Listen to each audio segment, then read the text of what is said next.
Doctor Ramesh शीस रैना। महाराज जी राधे राधे।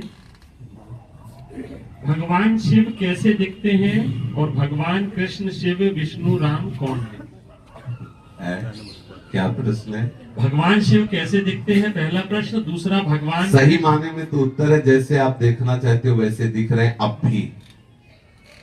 शिव पुराण में लिखा हुआ है, भगवान शिव स्वयं कहते हैं कि मैं समस्त पुरुष रूप हूं और हे भगवती तुम समस्त स्त्री रूप हो, क्योंकि मेरा और तुम्हारा चिन्ह पूरी सृष्टि में, हम शिव पुराण के अंतर्गत कह रहे हैं, जितने भी पुरुष हैं सब शिव स्वरूप हैं और जितनी भी स्त्रियां हैं सब नारी स्वरूप हैं। अब आप किस स्वरूप में महादेव जी को देखना चाहते हैं? सर्व रूप में या रुद्र रूप में या शांत रूप में? किस रूप में?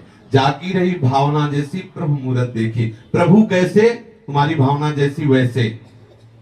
किसी की भावना है कि प्रभु का रूप नहीं, तो प्रभु अरूप रूप से अनुभव में आते हैं। किसी की भावना है प्रभु राम रूप, तो राम रूप में। आज हमारी भावना कामी है तो कामिनी रूप में।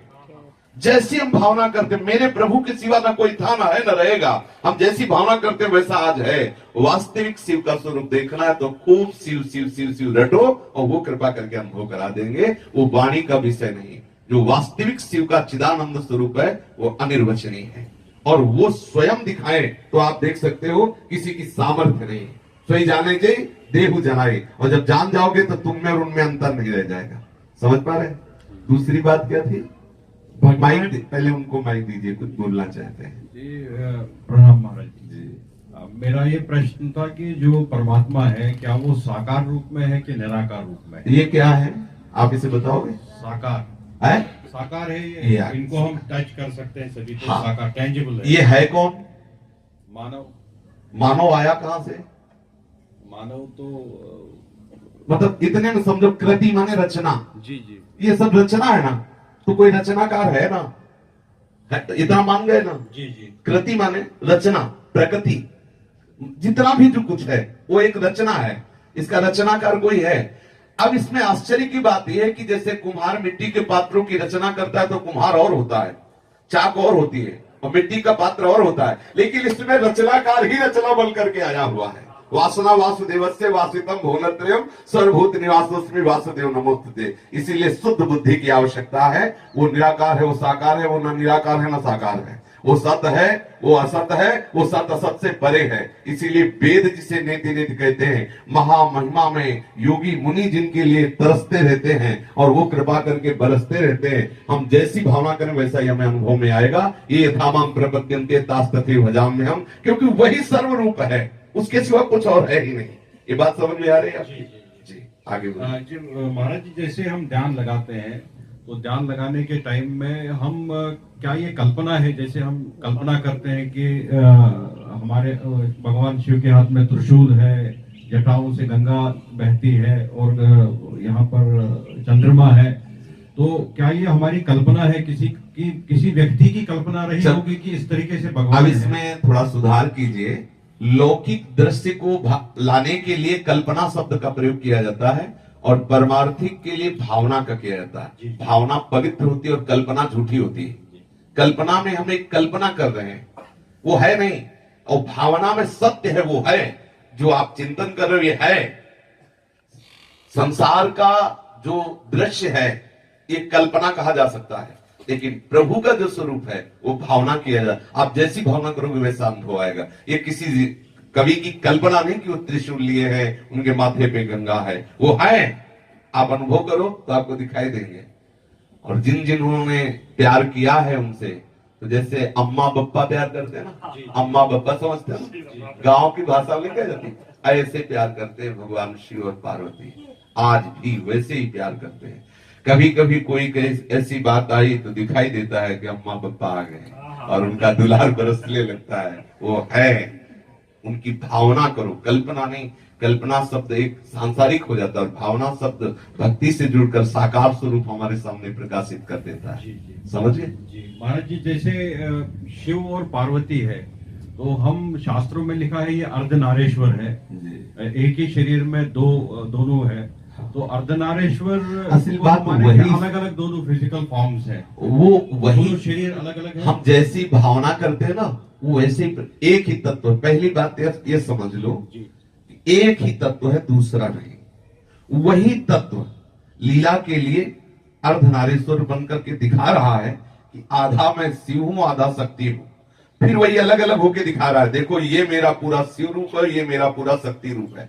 फिर वही चराचर रूप में होके दिखा रहा है, ये देखो मेरा वैभव है कि मैं ही चराचर के रूप में व्याप्त हूं। और ये जो बात जान जाता है वो मुक्त हो जाता है, जो ये नहीं जान पाता वो बंधा रहता है, राग द्वेष और द्वंद्वों में जन्म मरण आदि नाना प्रकार के क्लेशों को भोगता रहता है। समझ पा रहे हैं आप? जी जी महाराज। भगवान कृष्ण शिव विष्णु राम कौन है? एक ही है। नाटक मंच पे नौटंकी के नाटक में एक ही कलाकार पहले राजा बन के आता है, फिर जोकर बन के आता है, वही सेवक बन के आता है, वही नाना प्रकार। गोपाल शास्त्र नाम में भगवान का नाम है जगन नाटक वही भवा। ये तो बड़ा आश्चर्य है। वही दुष्टात्मा बनता, वही महात्मा बनता, वही स्त्री बनता, वही पुरुष बनता, और नाटक मंच स्वयं है, और नाट्यकर्ता भी स्वयं है, और नाटक का निर्देशक भी स्वयं, पूरा का पूरा एक ही वही पिता, वही पुत्र, वही पौत्र, वही सारा। और यह रहस्य रघुनाथ कर बेग ले जाने कोई, और जो जाने रघुपति कृपा तो सपने मोह न होए।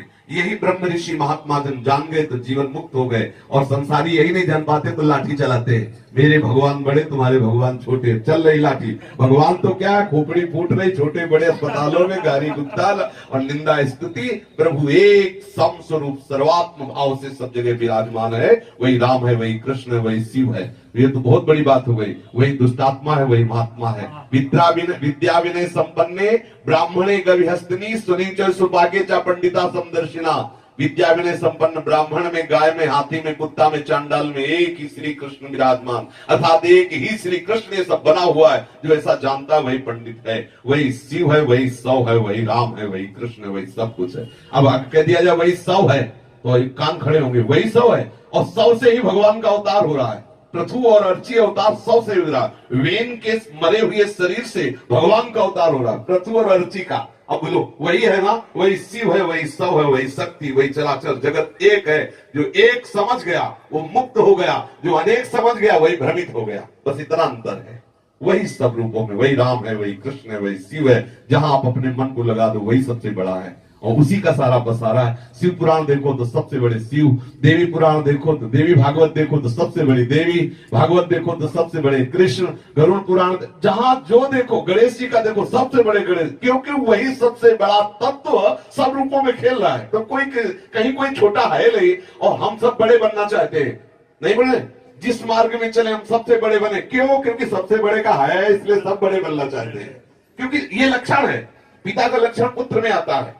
सबके हृदय में रहता है मैं टॉप पे पहुंचू, क्योंकि टॉप वाले का है, सबसे टॉप जो है उसी का है, इसलिए सबके अंदर ये रहता है। मैं अगर चोर भी बनूं तो टॉप का चोर बनूं, बदमाश बनूं तो टॉप का बनूं, बाबाजी बनूं तो टॉप का बनूं, विद्वान बनूं, क्यों? क्योंकि वो टॉप का है। वो सबसे बड़ा जो एक अद्वितीय तत्व है उसी का है, इसीलिए उसी की तरफ भाग रहा है। मैं मरूं ना, मैं सदैव सुख में रहूं, क्योंकि अविनाशी का है, सुख सिंधु का है। ये लक्षण प्रतीत होते हैं कि हम सब उसी सच्चिदानंद के स्वरूप है, अपने को भूल गए देह भाव में। आज का सत्संग सुना, प्रारंभ था अभिमान ही जन्मता मरता और नाना प्रकार के चाह भय आदि प्रकट करने वाला है। यदि देहाभिमान गलित हो जाए तो अभी हम जीवन मुक्त हैं, अभी हम परमानंद में।